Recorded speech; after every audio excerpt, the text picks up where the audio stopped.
Hello everyone. Today we are moving to Unit 3 of our data engineering course. Up until now, we have talked about how to store and format big data using Hadoop and HDFS.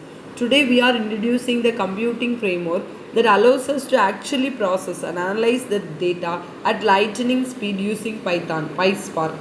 Think of this an upgrading of big data factory. If HDFS was the massive warehouse where we stored our raw materials, Pyspark is the high speed modern automated machinery we use to build our products. So, introduction to Pyspark. Pyspark is simply the Python interface or API for Apache Spark. It allows us to use Python code to run distributed computing tasks across a huge cluster of computers because it works in parallel. It makes the ETL process incredibly efficient. So, extract we read raw data from anywhere, cloud storage, local files, or databases. Transform. We clean, filter, and modify the data simultaneously across multiple machines. So, load. We have the final proceed result in the fast data warehouse layouts. So, example, imagine you have a gain spreadsheet with 100 million rows that you need to clean. A traditional tool like Excel or basic Python would try to open it in one computer, freeze and cross. Pyspark takes that field, divides into 100 small pieces, sends into 100 computers in network, cleans them all the exact same time and puts them back together.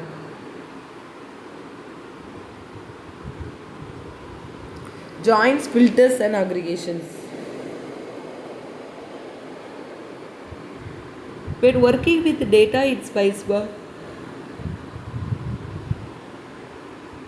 we organize it into structures called data frames. To analyze them, we use three core operations.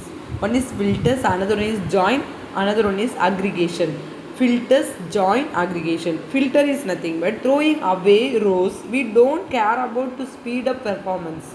Joins nothing but combining two different tables based on the common column, like connecting a student into table to the grades table using a student id.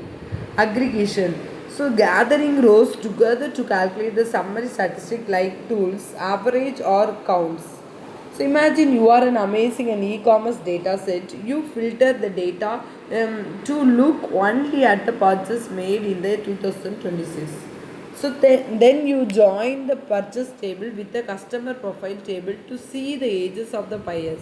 So finally you run an aggregation to find the average amount spent by the customer in each age group. What are the use cases in AIDS pipeline and benefits of using Pyspark? So why is Pyspark is critical for artificial intelligence and data science pipelines?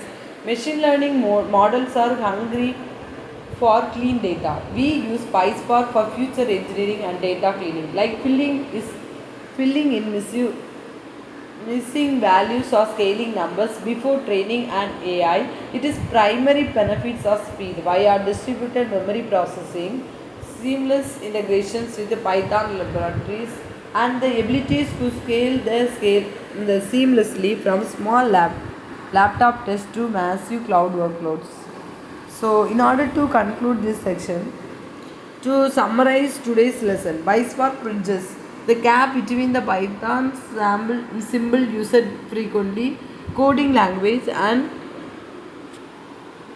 Apache Spark massive industrial grade processing power. It is an indispensable tool in any modern data engineer or data scientist toolkit for handling big data workflows. Thank you.